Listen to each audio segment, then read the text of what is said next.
वालेकुम रहमतुल्लाहि व बरकातुहू। प्यारे बच्चों, आज हम एक खेल खेलेंगे जिसमें मैं आपको कुछ मालूमात बताऊंगी। अगर मेरी मालूमात सही है तो आपको यस कहना है, और अगर वो गलत है आपको नो कहना है, और वो गलत है तो क्यों गलत है आपको इसका भी जवाब देना है। तो चलिए शुरू करते हैं। चलिए बच्चे, आप लोग यहाँ खड़े हैं, मुझे बताइए कि हमारी महाराष्ट्र की राजधानी ज़िला थाना है, क्या ये सही जवाब है? नो। तो क्यों नो है? क्या है इसका सही जवाब? पहली राजधानी मुंबई है और दूसरी राजधानी नागपुर। वेरी गुड, क्लैप करो इसके लिए, शाबाश। अभी दूसरा सवाल करेंगे। शिवाजी महाराज के बेटे का नाम वेंकोजी राजे था, क्या ये सही जवाब है? नो।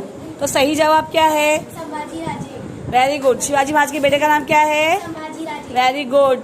चलिए क्लैप कीजिए, ठीक है। सवाल किया जाएगा, हमारी रियासत महाराष्ट्र में 38 जिले, क्या ये सही है? तो हमारी रियासत महाराष्ट्र में कितने जिले हैं? 36। Very good. हमारी रियासत महाराष्ट्र में कितने जिले हैं? 36। वेरी गुड, शाबाश। शिवाजी महाराज की पहली राजधानी जिला रायगढ़ है, क्या ये सही है? Yes. Yes, very good. Shivaji Maharaj की पहली राजधानी क्या है? रायगढ़। वेरी गुड, ठीक है। बताइए, मौलाना अबुल कलाम आज़ाद की यौम पैदाइश को यौम मुताला के तौर पे मनाया जाता है, क्या ये सही है? यस और नो? तो सही जवाब क्या है आपका? Very good. मौलाना अबुल कलाम आज़ाद के यौम पैदाइश को कौन से दिन के तौर पे मनाया जाता है?